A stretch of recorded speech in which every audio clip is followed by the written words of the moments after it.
নমস্কার বন্ধুরা, কেমন আছেন সবাই? আশা করি সবাই ভালো আছেন। চলুন আজকে সোমবারের লাঞ্চ ভিডিও আপনাদেরকে দেখিয়ে দিই।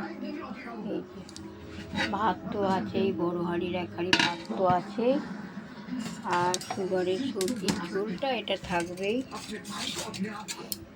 এই যে মাছ দিয়ে সবজি দিয়ে ঝোল।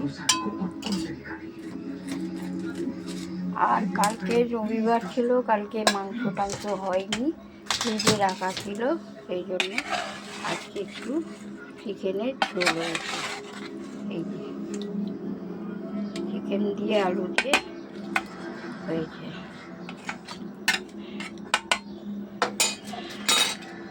আজকে এই অল্প দিনপতি রোজ তো আর মানুষের সমান যায় না, বুঝে শুনে এখন যা বাজার করেছে একটু বুঝে শুনেই চলতে হয়। এইটা মাছ শ্বশুর এই মাংসটা দিয়েছিলেন, আজকে ওইটা দিয়েই কাজ চালিয়ে দেওয়া হবে। নমস্কার।